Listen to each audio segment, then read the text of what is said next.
Open Photo for iOS, Instagram promoting Life, Skype for Windows Phone 7, now out of beta, AT&T helping to block text spammers, and the Padcaster unveiled at NAB 2012. It's Monday, April 23rd, 2012, and this is iWake. I'm Tim Chaten, and this is what's going on in the Apple world today. Good morning, and welcome to another edition of iWake. Leading off the show today is, oddly, a bunch of iOS photo app news. To begin is an open alternative to Instagram or Flickr. According to The Verge, this project is called Open Photo. It was funded by a Kickstarter project, lets you upload, share, tag, and comment on photos just like you would on Instagram or Flickr or any other service that you do this kind of stuff with. But these images, the beauty of this service is they don't live on Open Photo servers, they live on your servers, either through your Dropbox, your Amazon S3, or other cloud storage applications. The idea here is to give users control over where they keep their photos, leading them to move or back up them easily. It's also open source, which means you can use Open Photo's own web-hosted version and install the code on a server of your own or tweak it to create your own version. Open Photo is free on both iPhone and the web. The Verge found it to be rather lacking in features and very much in an early adopter stage, but it's free and available now. The app is in the App Store if you want to give it a spin. In Instagram news, is the company now promoting health by banning certain photos and hashtags. According to The Verge, Instagram has updated its community guidelines to prohibit accounts, images, or hashtags dedicated to glorifying, promoting, or encouraging self-harm.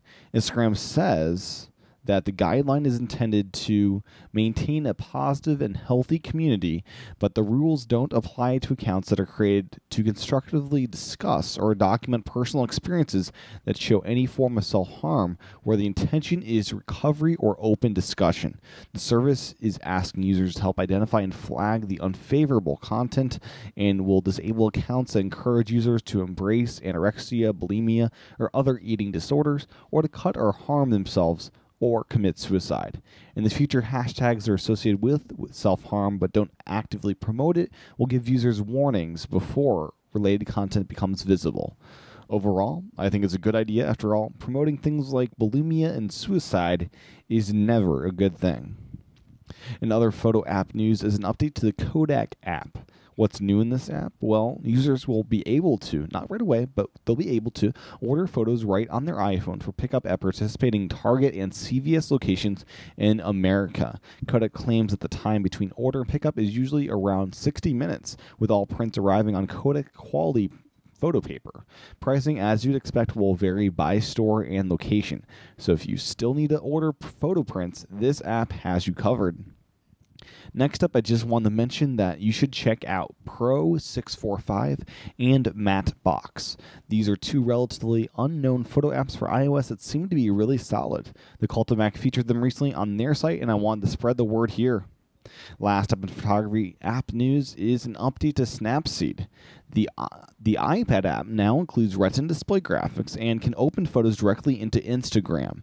Several of Snapseed's popular filters have been updated as well. The black and white filter has been updated with the new conversion algorithm and color filters for even higher quality results. The center focus filter now has added a feature to let you control brightness at the center and the edges of the image so you can manipulate your iPhone and iPad pics in a much greater way. Overall, a great update worth having. Snapseed is one of the best photo editor apps out there, and I'd recommend picking it up while you can. And you will for a while, since it's not going anywhere anytime soon. Snapseed is available now for $5. Now on to some competitor news. To begin is Google Maps returning to WebOS. For those that forget or never knew, Google Maps was originally on all WebOS devices, the Pres, the touchpads, but in recent updates, HP replaced it with Bing Maps, as many people, including myself, do not like. Homebrew developer 72KA decided that he was tired of Bing Maps, and as a European WebOS user, he was even more frustrated by HP switching. So he did what any enterprising developer would do and made his own Google Maps app that puts both the new Bing Maps and the old Google Maps apps for WebOS to shame. The app is both more functional and more beautiful than the old built-in apps. Google Maps by by 72K is available now from the WebOS Nation Homebrew Gallery and can be installed via WebOS Quick Install or Preware. If you are still using WebOS, I'm sure there's a few of you out there, I'd recommend giving this one a try. In other competitor news is Skype for Windows Phone 7 becoming a non-beta app. According to Engadget, the new app adds contact searching and landline calling to its repertoire. The update comes just shy of 2 months of the beta's introduction in February and boasts a handful of minor improvements that should keep your calls connected. The app doesn't yet have support for receiving calls in the background, though. If your app isn't running, your phone isn't ringing. Join me in welcoming Windows Phone 7 to the days of iOS 3 back 2 years ago. Now on to some iPhone news. Here in the States, the iPhone is now available for the following regional carriers: Alaska Communications, Appalachian Wireless for Kentucky and Virginia, Cellcom for Wisconsin and Michigan, and Telos for Virginia, and GCI for Alaska. Congrats to these regional carriers for getting such an awesome phone.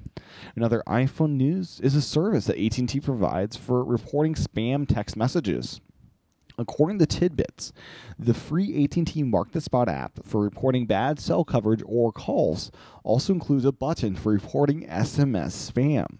There's no word yet if AT&T will refund these text messaging fees from spammers or not, but anyways, a good start from AT&T.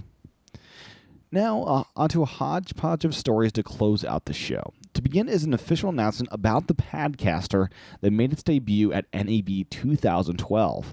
I mentioned and talked about the Padcaster a while ago on the show, and it's finally been unveiled. So what is the Padcaster?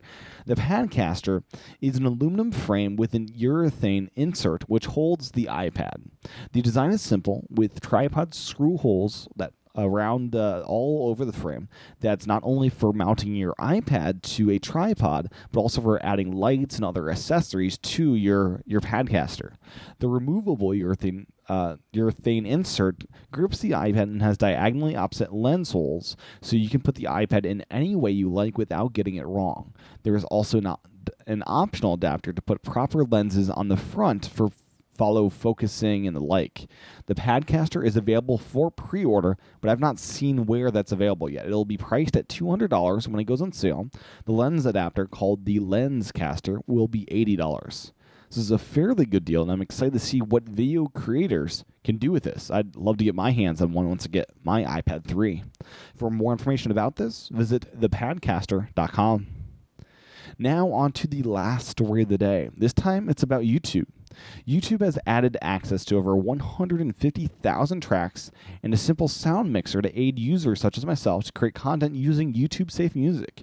YouTube has done a number of things to help users create great content, such as a video stabilization tool and other editing tools.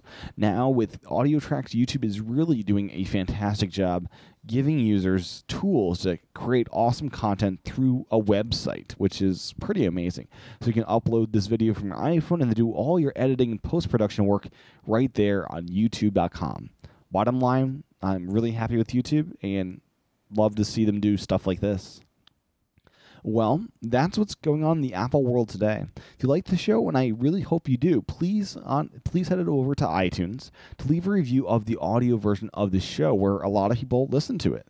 Also, head on over to iWakePodcast.com/again. That's iWakePodcast.com/again to sign up for iWake Again. This $10 a month show is what funds the daily show you're watching or listening to. Without your support on iWake Again, this show will not exist. So if this show disappears one day, it's because not enough people signed up for iWake Again. That's what may happen eventually. So with that said, join me tomorrow for another edition of iWake. Aloha.